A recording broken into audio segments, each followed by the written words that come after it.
ଯେତେବେଳେ ଆମେ ଗ୍ରାଉଣ୍ଡ ଜିରୋରେ ଯାଇ ଲୋକଙ୍କୁ ମତାମତ ନେଉଛୁ, ଲୋକଙ୍କୁ ପଚାରି ବୁଝୁଛୁ। ନିହାତି ଭାବରେ ତିନି ପ୍ରମୁଖ ଦଳ ଯେତେବେଳେ ରହିଛନ୍ତି, ଜାତୀୟ କଂଗ୍ରେସ, ଭାରତୀୟ ଜନତା ପାର୍ଟି ଏବଂ ବିଜୁ ଜନତା ଦଳ, ଯେତେବେଳେ କି ତାଙ୍କର କ୍ୟାମ୍ପେନିଂକୁ ଜୋର କରିଛନ୍ତି ଏବଂ ଆଜି ଯେତେବେଳେ କି ପୂର୍ବତନ ମୁଖ୍ୟମନ୍ତ୍ରୀ ନବୀନ ପଟ୍ଟନାୟକ ମଧ୍ୟ ଆଜି ଆସିଥିଲେ ନୂଆପଡ଼ା ଗସ୍ତରେ, ତାଙ୍କର ଆଜି ରୋଡ ଶୋ ରହିଥିଲା।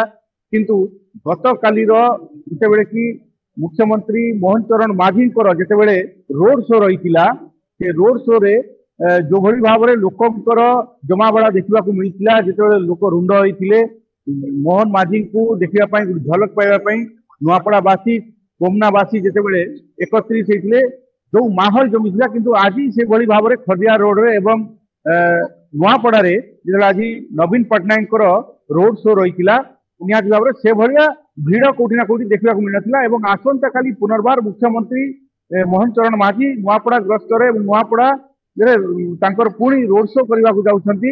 ଏଭଳି ପରିସ୍ଥିତିରେ ଲୋକେ ମଧ୍ୟ ବେଶ ଉତ୍ସାହିତ ଅଛନ୍ତି। ଏବଂ ଆମେ ଯଦି କହିବା ଗାଁ ଗାଁରେ ଯଦି ଆମେ ଲୋକଙ୍କର ମତ ମଧ୍ୟ ବୁଝୁଛୁ ଯେ କଣ ରହିଛି ସ୍ଥିତି, ସେ ଲୋକଙ୍କର ଗୋଟେ ହିଁ ମତ ରହିଛି, ନୂଆପଡ଼ାର ବିକାଶ ପାଇଁ କେବଳ ବର୍ତ୍ତମାନ ରାଜୁ ରୋଜଗାରଙ୍କର ଯୋଉ ରହିଛି, ଯୋଉ ପ୍ରାର୍ଥୀ ରହିଛନ୍ତି ବିଜେପିର ଜୟ ଢୋକିଆ, ତାଙ୍କୁ ହିଁ ସେମାନେ ଏଥର ନିର୍ବାଚିତ କରି ଜୟଯୁକ୍ତ କରିବେ ବୋଲି ସିଧାସଳଖ ତାଙ୍କର ପ୍ରତିକ୍ରିୟା ରଖୁଛନ୍ତି। ଯଦି ଆମେ କହିବା କଂଗ୍ରେସର କୌଣସି ପ୍ରକାର ଖାତା ଖତିଆନ ହିଁ ନାହିଁ, କୌଣସି ଜାଗାରେ ତାଙ୍କର ବ୍ୟାନର ପୋଷ୍ଟର ମଧ୍ୟ ଦେଖିବାକୁ ମିଳୁନାହିଁ।